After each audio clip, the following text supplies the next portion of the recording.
Hello everyone. तो उम्मीद करता हूँ कि मेरी वॉइस आप सभी तक प्रॉपर आ रही होगी। तो आज के लेक्चर में हम करने वाले हैं सेल स्ट्रक्चर, जो कि हमारा लेक्चर सेकेंड रहने वाला है एनडीए और सीडीएस 0127 के लिए।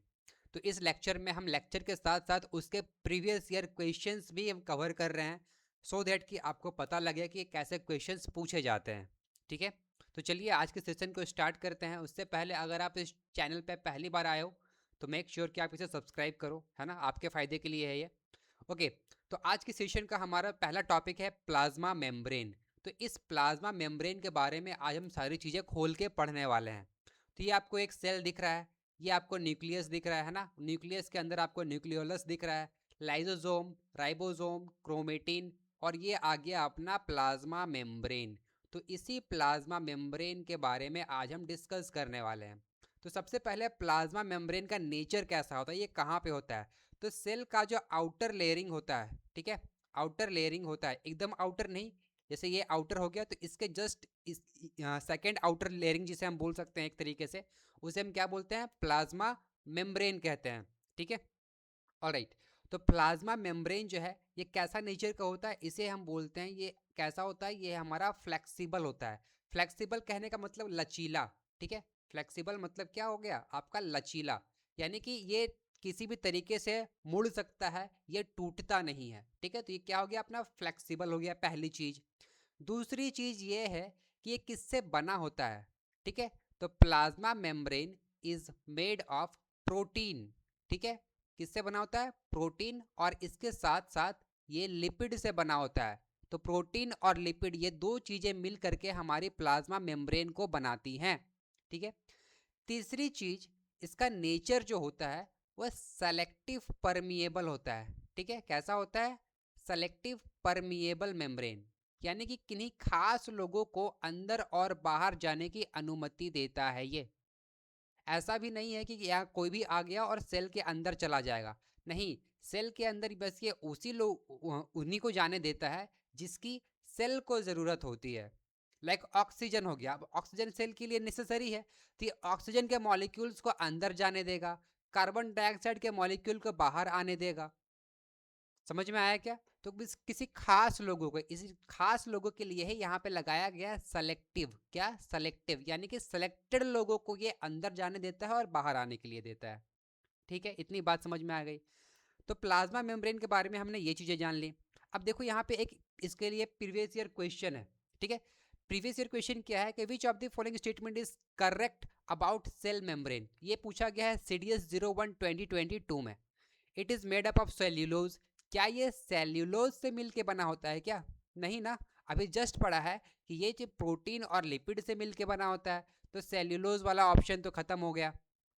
It is permeable structure for all substance. क्या ये सभी के लिए परमिएबल है, नहीं भाई, ये तो स्पेसिफिक है ना, ये क्या है अपना, स्पेसिफिक है, सेलेक्टिव है। ये तो सेलेक्टिव परमिएबल मेम्ब्रेन है, सभी को तो अंदर बाहर जाने नहीं देता है, जिसके सेल को ज़रूरत होती है बस वही लोग अंदर और बाहर जा सकते हैं। तो ये स्टेटमेंट भी अपना गलत हो गया। It is flexible and enables the cell to engulf many materials. ठीक है, तो इसे हम कंसिडर कर सकते हैं। ऑप्शन 4 देखते हैं, it does not allow diffusion of gases like oxygen and carbon dioxide. अभी जस्ट मैंने आपको बताया है कि जैसे कि यहाँ पे ऑक्सीजन को ज़रूरत है तो ऑक्सीजन अंदर जाएगा और CO2 बाहर आ जाएगा, ये तो अलाउ कर रहा है। लेकिन यहाँ पे ये ऑप्शन क्या कर रहा है कि ये does not allow, does not allow, तो ये ऑप्शन भी गलत हो गया। तो बच गया हमारे पास ऑप्शन नंबर सी, यही हमारा राइट आंसर हो जाएगा। बात समझ में आ गई। चलो आगे बढ़ते हैं। अब देखो यहाँ पे क्या हुआ कि सिंगर और निकोलसन करके दो बंदे हुए, उन्होंने क्या बताया, देखो उन्होंने ये बताया fluid mosaic model of plasma membrane. उन्होंने, तो क्वेश्चन आ जाएगा कि fluid mosaic model of plasma membrane किसने दिया था, तो इसका आंसर क्या हो जाएगा, सिंगर और निकोलसन। सिंजर या सिंगर कुछ भी प्रोनाउंस कर सकते हो इसको। इन्होंने ये बताया कि phospholipid bilayer in which protein and cholesterol are embedded. Plasma membrane में एक फॉस्फोलिपिड करके एक लेयर होता है जिसमें हमारे प्रोटीन और कोलेस्ट्रॉल जो है वो चिपके हुए होते हैं। तो यहाँ पे दिख रहा है आपको, ये जो येलो येलो स्ट्रक्चर दिख रहा है, ये क्या है हमारा, ये हमारा कोलेस्ट्रॉल है। क्या है हमारा, कोलेस्ट्रॉल। और फॉस्फो और प्रोटीन कहाँ पे है भाई? तो प्रोटीन ये जो दिख रहा है, ये जो स्ट्रक्चर दिख रहा है आपको, ठीक है, ये भी अपना क्या है, एक प्रोटीन है। ये स्ट्रक्चर दिख रहा है, ये भी आपका क्या है, एक प्रोटीन है। ठीक है, तो ये जितने भी आपको ऐसे गोल गोल दिख रहे हैं ना, ये वाले जिसे मैं रेड कलर से सर्कल कर रहा हूँ, ये सारे के सारे प्रोटीन्स हैं। और ये जो स्ट्रक्चर आपको कंप्लीट स्ट्रक्चर दिख रहा है, ये स्ट्रक्चर है आपका प्लाज्मा मेम्ब्रेन का एक फॉस्फोलिपिड बाइलेयर का। Getting it? चलिए आगे बढ़ते हैं, तो इसे हम और खोल के देखते हैं। यहाँ पे देखो प्लाज्मा मेम्ब्रेन ये हो गया अपना, ठीक है। ये जो मेम्ब्रेन है अपना क्या है, ये प्लाज्मा मेम्ब्रेन है। ये आपके फैट मॉलिक्यूल्स है, फैट मॉलिक्यूल्स है। ये मॉलिक्यूल अंदर से बाहर गया, ठीक है, और यही मॉलिक्यूल बाहर से अंदर की तरफ आएगा। तो ये क्या होगा, चैनल प्रोटीन, यानी कि जो ऑक्सीजन बाहर से अंदर आ रहा है वो इसी चैनल से, इसी रास्ते से अंदर आ रहा है सेल के। जो CO2 यहाँ से बाहर की तरफ जा रहा है वो इसी रास्ते से बाहर की ओर जा रहा है। तो ये बात आपको क्लियर हो गई होगी, ठीक है। अब देखो ट्रांसपोर्ट ये जो हो रहा है, ये जो ट्रांसपोर्ट हो रहा है ना, ट्रांसपोर्ट हो रहा है, ये बाहर से अंदर आया, अंदर से बाहर गया, ट्रांसपोर्ट। तो ट्रांसपोर्ट बेसिकली दो टाइप के होते हैं। एक होता है आपका एक्टिव ट्रांसपोर्ट, एक होता है आपका पैसिव ट्रांसपोर्ट। ठीक है, एक्टिव ट्रांसपोर्ट और पैसिव ट्रांसपोर्ट। तो चलिए पैसिव ट्रांसपोर्ट को पहले डिकोड करते हैं। तो पैसिव ट्रांसपोर्ट में दो चीजें आती हैं, एक होता है आपका डिफ्यूजन, दूसरा होता है आपका ऑस्मोसिस। तो डिफ्यूजन और ऑस्मोसिस में क्या अंतर है, देखो यहाँ पे। तो डिफ्यूजन ये उसे बोलते हैं जहां पे solute molecule move from high to low concentration, यानी कि सॉल्यूट मॉलिक्यूल कहां से मूव करेगा, हाई कंसंट्रेशन से लो कंसंट्रेशन की तरफ सॉल्यूट मूव करेगा। ठीक है, एक सॉल्यूशन में क्या क्या होता है, एक सॉल्यूशन में होता है आपका सॉल्यूट होता है, और एक क्या होता है, सॉल्वेंट होता है। तो सॉल्यूट जिसे आप मिक्स करते हो सॉल्वेंट में, उसे हम क्या बोलते हैं, सॉल्यूट बोलते हैं। और सॉल्वेंट मतलब जो लिक्विड वाला पार्ट होता है उसे हम क्या बोलते हैं, सॉल्वेंट बोलते हैं। और इससे मिलके हमारा सॉल्यूशन बनता है। फॉर एग्जाम्पल जैसे आपने शुगर यानी कि चीनी को किसमें मिलाया, पानी में मिलाया, H2O में मिलाया, तब जाके आपकी चाशनी बनती है। तो भाई देखो यहाँ पे शुगर ये क्या बन गया, आपका सॉल्यूट बन गया। ठीक है, सॉलिड वाला पार्ट क्या बन जाता है, आपका सॉल्यूट बन जाता है। और H2O क्या है, आपके लिए लिक्विड वाला पार्ट है, तो ये क्या बन जाएगा आपके लिए, सॉल्वेंट हो जाएगा। बात समझ में आई क्या? तो जब सॉल्यूट जो है वो हायर कंसंट्रेशन से लोअर कंसंट्रेशन की तरफ मूव करे, उसे हम क्या बोलेंगे, डिफ्यूजन बोलेंगे। ठीक है, जैसे यहाँ पे देखो ये क्या है आपका, रेड रेड क्या है आपका, सॉल्यूट मॉलिक्यूल है। और यहाँ पे देखो ये फैल गए हैं, है ना, ये क्या हो गया, ये फैल गया। तो ये क्या बन गया, अब ये पूरा इक्विलिब्रियम में आ गया। ठीक है, अगर पहले अगर तुम इस पानी को टेस्ट करते, अगर यहाँ पे टेस्ट करोगे तो ये मीठा नहीं लगेगा, लेकिन यहाँ पे टेस्ट करोगे तो ये मीठा लगेगा। ठीक है, क्योंकि अभी ये कंसंट्रेटेड है। लेकिन जब ये फैल गए पूरे, ये डिफ्यूजन इसमें हो गया, तब कहीं से भी तुम पानी उठा करके पियोगे तुम्हें मीठा ही लगेगा। ठीक है, तो ये हो गया अपना डिफ्यूजन, यानी कि फैल गया हायर कंसंट्रेशन से लोअर कंसंट्रेशन में। ठीक है, यहाँ पे देखो ये जो एरिया है, यहाँ पे कितने मॉलिक्यूल्स है, काउंट करोगे तो 1 2 3 4 5 6 7 8 9 10 11 12 13 14 15 16 17। और यहाँ पे इसी एरिया को अगर यहाँ पे काउंट करोगे तो यहाँ पे मात्र 6 मॉलिक्यूल्स आपको देखने को मिल रहे हैं। यानी कि क्या हो गया, कंसंट्रेशन यहाँ पे कम हो गया। तो यहाँ पे कंसंट्रेशन ज़्यादा था, यहाँ पे कंसंट्रेशन इसका कम हो गया, तो इसे हम क्या बोल देंगे, डिफ्यूजन बोल देंगे। अब ऑस्मोसिस में क्या होता है, solvent molecule move from lower to higher concentration. यहाँ पे ध्यान देना, यहाँ पे हमने सॉल्यूट की बात करी है, solute, diffusion is related to solute, osmosis is related to solvent. ठीक है, तो जब सॉल्वेंट मॉलिक्यूल मूव फ्रॉम, यहाँ पे क्या है, लोअर से हायर कंसंट्रेशन जाएगा, लोअर से हायर कंसंट्रेशन जाएगा, और कौन जाएगा, सॉल्वेंट जाएगा। ठीक है, through a semi permeable membrane, एक सेमी परमिएबल मेम्ब्रेन के थ्रू जाएगा। जैसे देखो ये पहला केस है, ठीक है, और ये क्या है अपना दूसरा केस है। तो पहले केस में आप देख रहे होगे कि यहाँ पे 6 मॉलिक्यूल्स है, 1 2 3 4 5 एंड 6। तो यहाँ पे कंसंट्रेशन क्या है, यहाँ पे कंसंट्रेशन लो है। ठीक है, इधर देखो, इधर बहुत ज़्यादा मॉलिक्यूल्स है, यहाँ पे कंसंट्रेशन क्या है, यहाँ पे कंसंट्रेशन ज़्यादा है। अब देखो यहाँ पे फिगर 2 में क्या हो गया, यहाँ पे जो पानी है ना वो इस तरफ चला गया, पानी जो है वो इस तरफ चला गया। ठीक है, अब पानी जब इस तरफ चला गया मतलब क्या, पानी को हमने क्या बोला था, हमने सॉल्वेंट बोला था, हमने क्या बोला था, सॉल्वेंट बोला था। अब यहाँ पे लोअर कंसंट्रेशन से हायर कंसंट्रेशन की तरफ चला गया, कौन चला गया? सॉल्वेंट चला गया। तो इस प्रोसेस को हम बोलते हैं ऑस्मोसिस। क्या बोलेंगे इसे हम? ऑस्मोसिस। ठीक है, ऑलराइट। समझ में आ गया आपको डिफ्यूजन क्या होता है, ऑस्मोसिस क्या होता है? ठीक है, अब आगे बढ़ते हैं। अब आते हैं अपने क्या, पैसिव ट्रांसपोर्ट पे। इसी को डिफ्यूजन और ऑस्मोसिस को थोड़ा और डिटेल में देखते हैं। तो जब पैसिव ट्रांसपोर्ट होता है ना, इसमें एनर्जी की ज़रूरत नहीं पड़ती है। ठीक है, ये आपको लिखना है अपने नोटबुक में कि पैसिव ट्रांसपोर्ट में एनर्जी की ज़रूरत नहीं पड़ती है, ये खुद ब खुद हो जाता है। तो हायर कंसंट्रेशन से लोअर कंसंट्रेशन ये अपने आप हो जाएगा। ठीक है, तो movement of a substance from higher concentration to its lower concentration without semi permeable membrane. ठीक है, तो उसे हम क्या बोलेंगे? डिफ्यूजन बोलेंगे। It plays an important role in gaseous exchange between cell and its external environment. जैसे ये पत्ता है, अब ये पत्ता क्या करेगा? CO2 को एब्जॉर्ब करेगा और ऑक्सीजन को रिलीज करेगा, है ना? CO2 को एब्जॉर्ब करेगा और ऑक्सीजन को रिलीज करेगा। अब ये कैसे करेगा? इसके पास नोज तो है नहीं हम लोगों के जैसे कि बड़े बड़े एक ही बार में बहुत ज़्यादा सांस ले लेगा, ऐसा तो है नहीं। तो इस पर क्या होता है? इस पर स्टोमाटा होता है। ठीक है, क्या होता है? स्टोमाटा होता है। तो उसके थ्रू ये क्या करता है?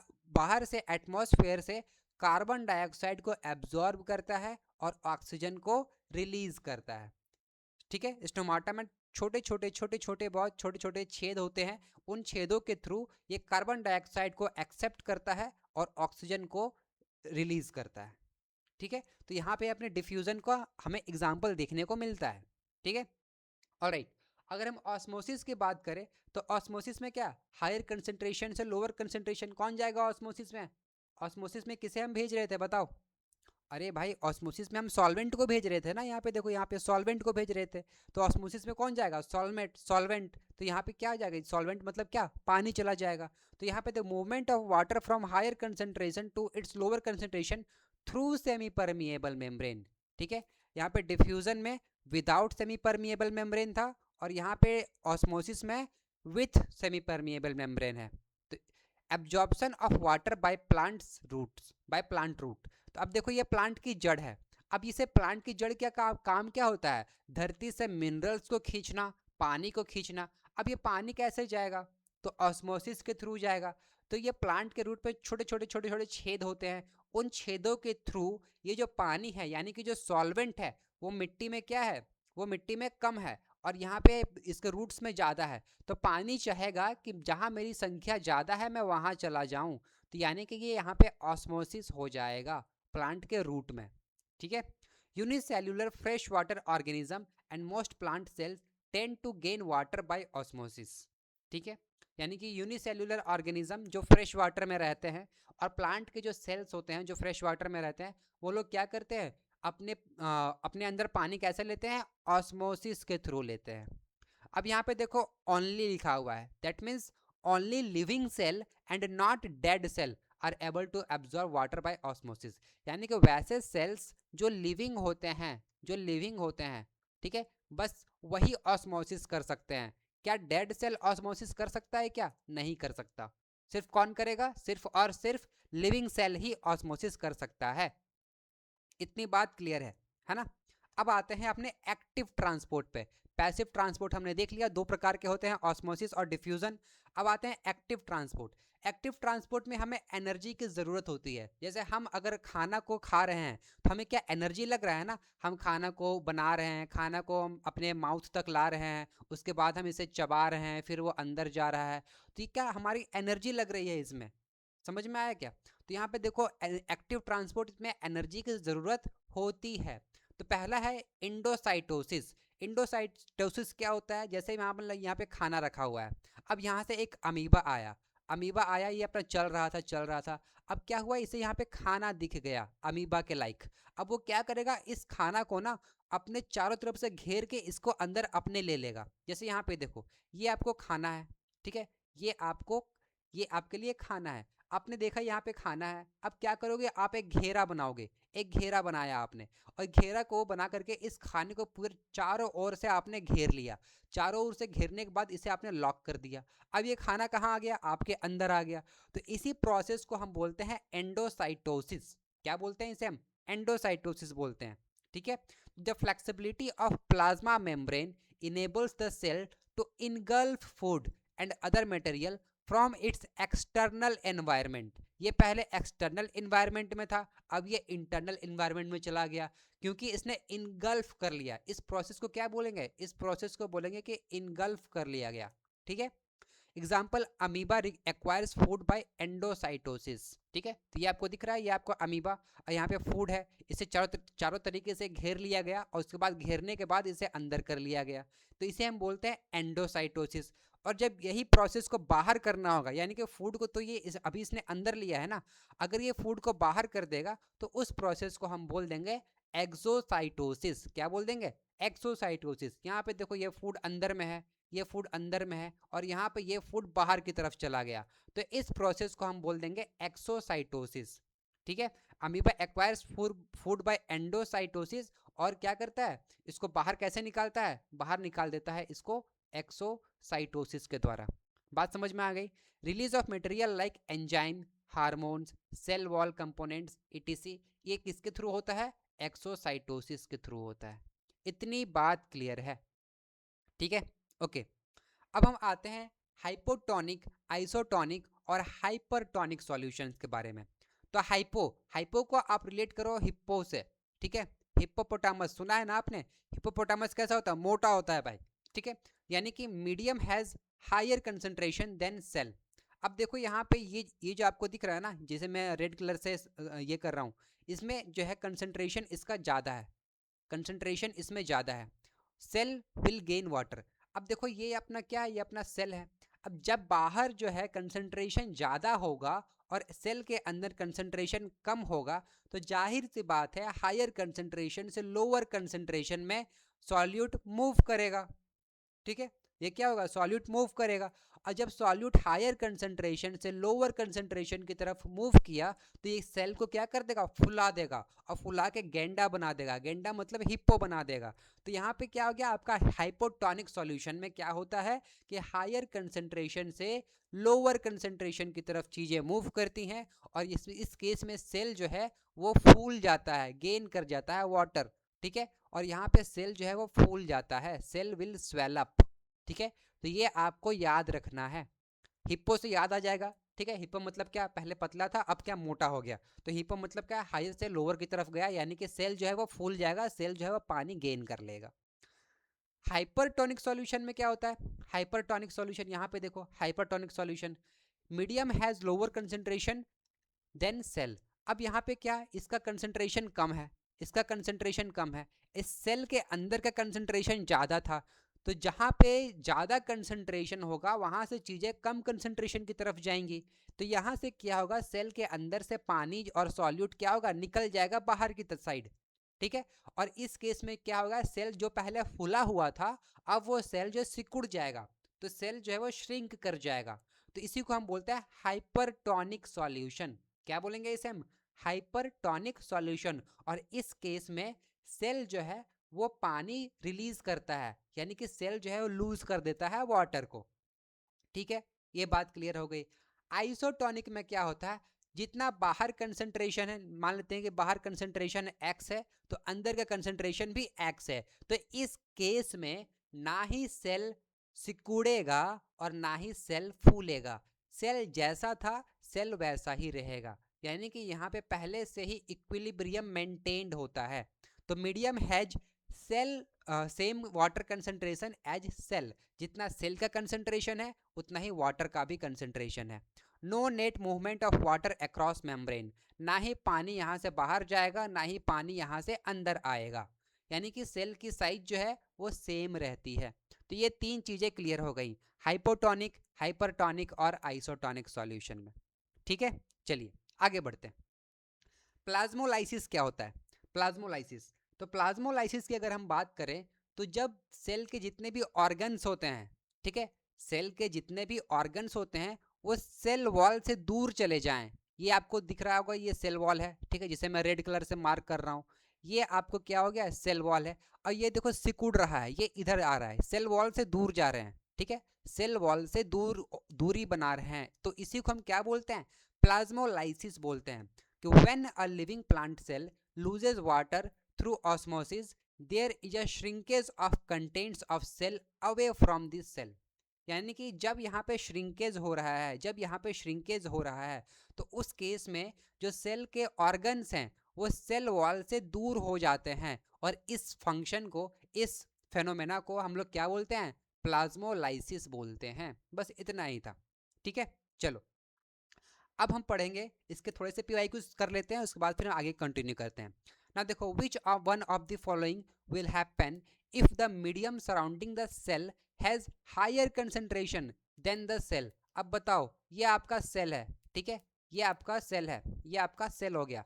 अब यहाँ पे कंसंट्रेशन ज़्यादा है तो क्या होगा बताओ, क्या होगा। और अंदर में कंसंट्रेशन का क्या बोल रहे हैं यहाँ पे, medium surrounding the cell has higher concentration. यहाँ पे कंसंट्रेशन ज़्यादा है, यहाँ पे कंसंट्रेशन कम है, तो सेल क्या करेगा, सेल जो है वो स्वेल कर जाएगा, है ना। Cell will gain water, cell will gain water, ठीक है। तो cell will gain water, option number A ही आपका सही आंसर हो जाएगा, ठीक है। अब देखो यहाँ पे, which one of the following will be resulted when the animal cell is surrounded by medium with lower concentration of water। ठीक है, अब इस केस में क्या है, इस केस में ये आपका सेल है, ठीक है, इसका कंसंट्रेशन कम है, इसका कंसंट्रेशन ज़्यादा है। तो इस केस में क्या हो जाएगा, सेल विल लूज वाटर, ठीक है, सेल विल लूज वाटर, और सेल जो है वो श्रिंक हो जाएगा, श्रिंक हो जाएगा। तो यहाँ पे क्या आ जाएगा, सेल विल लूज वाटर। क्या ये बात क्लियर है। दोनों ये क्वेश्चन एनडीए 2022 में आया था, ये क्वेश्चन सीएपीएफ 2019 में आया था, ठीक है। तो ये दोनों चीज़ें क्लियर हो गई आपको, ठीक है। नाउ अब हम पढ़ते हैं थोड़ा सा सेल वॉल के बारे में, ठीक है। तो ये जो आपको दिख रहा है, ठीक है, ये जो आपको दिख रहा है, ये अपना सेल वॉल है, ठीक है। ये जो ग्रीन पार्ट दिख रहा है ना, ये जो ग्रीन पार्ट है, ये अपना क्या है, सेल वॉल है। और सेल वॉल का मेन फंक्शन क्या होता है, provide support and rigidity to the cell. ये सेल को सपोर्ट करता है, जैसे हमारे शरीर के अंदर हड्डियां हैं ना, हड्डियां क्या करती है, हमारे बॉडी के स्ट्रक्चर को सपोर्ट प्रोवाइड करती है, ठीक है। ये क्या करती है, सपोर्ट प्रोवाइड करती है। वैसे ही सेल वॉल जो है वो सेल को सपोर्ट प्रोवाइड करता है, ठीक है। चलो इसके बारे में थोड़ा सा पढ़ते हैं। तो सेल वॉल जो है बेसिकली ये कैसे होते हैं, नॉन लिविंग रिजिड स्ट्रक्चर होते हैं, ठीक है। कैसे होते हैं, ये नॉन लिविंग होते हैं, ठीक है, और रिजिड होते हैं, यानी ये कठोर होते हैं, रिजिड स्ट्रक्चर। ये बात क्लियर है, पहली चीज। दूसरी चीज, ये कैसा दिख रहा है आपको, ये कहाँ पे दिख रहा है, ये आउटर कवरिंग है, ठीक है। ये क्या है आपके लिए, ये है आपका आउटर कवरिंग, ठीक है, outer covering of plasma membrane, outer covering of plasma membrane. तो इसके अंदर ये जो आपको खोखला पार्ट दिख रहा है, ठीक है, इसे हम क्या बोलेंगे, इसे हम बोलेंगे प्लाज्मा मेम्ब्रेन। और प्लाज्मा मेम्ब्रेन के जो बाहर वाला पार्ट है उसे हम क्या बोलेंगे, सेल वॉल बोलेंगे, ठीक है। चलिए अब देखो सेल वॉल के फंक्शंस क्या होते हैं, what are the functions of cell wall, अभी हम देखेंगे इसके, ठीक है। सेल वॉल का स्ट्रक्चर है ये हमारे पास, ठीक है, पहले इसके फंक्शन के बारे में जानते हैं।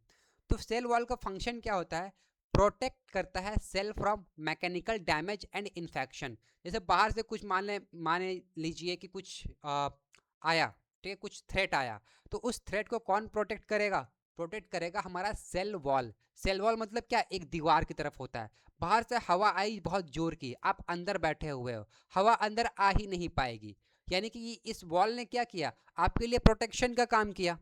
वैसे ही सेल वॉल क्या करता है, सेल वॉल प्रोटेक्ट करता है बहुत सारी मैकेनिकल डैमेजेस को, और इन्फेक्शन को अंदर जाने से रोकता है, ठीक है। और ये क्या करता है, permit the cell to withstand very dilute external media, यानी कि हाइपोटोनिक विदाउट बर्स्टिंग। जब ये सेल जो है फूलता है, यानी कि जब ये सेल वाटर को गेन करेगा तो क्या करेगा, सेल जो है वो स्वेल करेगा यानी फूलेगा, और फूलने पे सेल फट ना जाए उसको प्रोटेक्ट करने का काम भी सेल वॉल ही करता है। समझ में आ गया क्या, ठीक है। चलिए अब हम इसके थोड़े से सेल स्ट्रक्चर और पीवाईक्यूज को देख लेते हैं। तो पहला पीवाईक्यू ये है कि which one of the following nutrients is a structural component of the cell wall of plant. अब ये बताओ कि सेल वॉल जो है वो बना किससे होता है, तो मैं आपको यहाँ पे बता देता हूँ पहले, उसके बाद हम इस क्वेश्चन को करेंगे। ये जो अपना सेल वॉल है ना, इसका जो बेसिक कॉन्स्टिट्यूएंट होता है ना, ये अपना कैल्शियम से बना होता है। किससे बना होता है? कैल्शियम से बना होता है। यानी कि calcium is the structural component of cell wall of plant. ठीक है, इसे लिख लीजिए आप। ये क्या है आपका? Structural component of cell wall of plants. यानी कि सेल वॉल बेसिकली बस प्लांट्स में ही पाया जाता है, ये एनिमल्स में नहीं पाया जाता है। सेल वॉल कहाँ पे पाया जाएगा? सेल वॉल सिर्फ और सिर्फ प्लांट्स में पाया जाएगा, और ये एनिमल्स में पाया नहीं जाएगा। समझ में आ गया?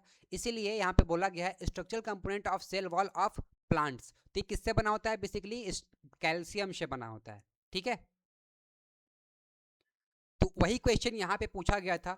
ठीक है, यही सेम क्वेश्चन यहाँ पे पूछा गया है एनडीए 01 2012 में। तो which one of the among the following nutrients structural component of cell wall, structural component of the cell wall of plant. इसका आंसर क्या आ जाएगा आपका? कैल्शियम आ जाएगा। ठीक है, चलो अब सेल वॉल के स्ट्रक्चर के बारे में थोड़ा जानते हैं। सेल वॉल में मेनली तीन चीजें होती हैं, middle lamella, primary cell wall और प्लाज्मा मेम्ब्रेन। तो ये अपना प्लाज्मा मेम्ब्रेन हो गया, जो कि एनिमल और प्लांट दोनों में होता है। ये जो आपको सेल, ये जो दिख रहा है ना, ये पार्ट एनिमल्स में नहीं होता, सिर्फ और सिर्फ प्लांट्स में होता है।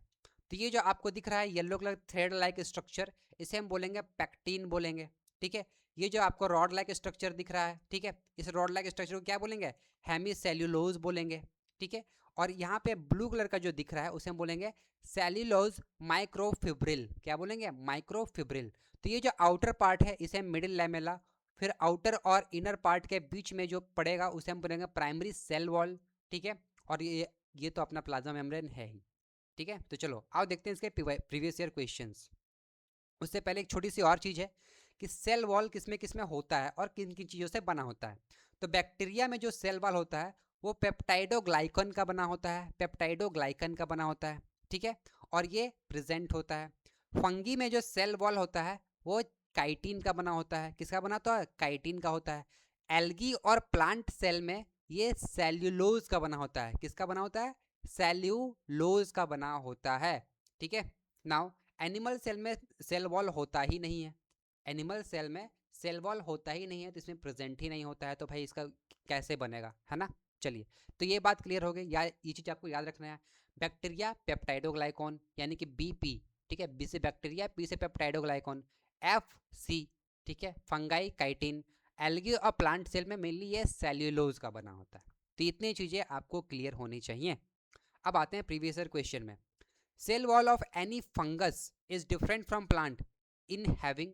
अब बताओ कोई भी अदर प्लांट में और फंगस में क्या डिफरेंस होता है सेल वॉल में। तो अभी जस्ट मैंने बताया कि फंगी में जो होता है वो काइटिन का बना होता है और प्लांट वगैरह में सेल्यूलोज का बना होता है। ठीक है, तो ये किससे बना होता है, बस यही पूछ रहा है कि cell wall of any fungi is different from plant in having chitin. ठीक है, क्या हो जाएगा ये? काइटिन। चलिए आगे बढ़ते हैं। CAPF 2021 का क्वेश्चन है, which of the following organelles is not found in animal cell. Animal cell में कौन सा ऑर्गेनेल नहीं पाया जाता है? तो सेल वॉल। सेल वॉल सिर्फ किस में पाया जाता है? सिर्फ और सिर्फ प्लांट्स में पाया जाता है। आगे फिर से वही क्वेश्चन आ गया, which one of the following is not found in animal cell. इस बार ये CDS 2019 में पूछ लिया गया है। फिर से इसका आंसर क्या आ जाएगा? सेल वॉल आ जाएगा। फिर से वही क्वेश्चन को अलग अलग तरीकों से पूछा गया है। NDA 01 2023 में पूछा गया है, which one of the following structure or component is not always present in living cell. हमेशा प्रेजेंट नहीं होता है, तो सेल वॉल ही इसका आंसर है। तो लिविंग सेल में दोनों आ जाएंगे, हमारे प्लांट सेल भी आ जाएंगे और एनिमल सेल भी आ जाएंगे। लेकिन एनिमल सेल में जो सेल वॉल होता है वो नहीं होता है, प्लांट सेल में सिर्फ सेल वॉल होता है। तो always not present in animal cell. ठीक है, तो ये हो गया अपना। नाउ तो ये कुछ प्रीवियस ईयर क्वेश्चन थे। और अगर दोस्तों अगर आप CDS और CAPF 2027 के लिए सीरियस प्रिपरेशन करना चाहते हैं तो ज्वाइन कर लीजिए हमारा कारगिल बैच। ठीक है, जो कि आप अभी तो फ्री ऑफ कॉस्ट चल रहा है, लेकिन हो सकता है कुछ दिनों बाद ये पेड हो जाए। ठीक है, तो अभी के लिए ऑफर चल रहा है, आप इसे 999 रुपीज़ में परचेज कर सकते हैं कोड का यूज़ करके फर्स्ट 20, जो कि 16 अगस्त से ऑलरेडी स्टार्ट हो चुका है। कोर्स की वैलिडिटी आपको 2 साल की मिलेगी। इसके अंदर आपको complete NCERT, previous year question, expert faculty, live के साथ साथ आपको रिकॉर्डिंग भी मिलेगी, डेली क्विजेस भी करने को मिलेंगे और मंथली टेस्ट सीरीज भी इस पे इंक्लूडेड है। तो अगर आपको इसका लिंक या फिर इनरोल करना हो तो डिस्क्रिप्शन में मैंने नंबर दे दूंगा, आप उसमें कॉल कर सकते हो। थैंक यू, जय हिंद, मिलते हैं अपने नेक्स्ट लेक्चर में।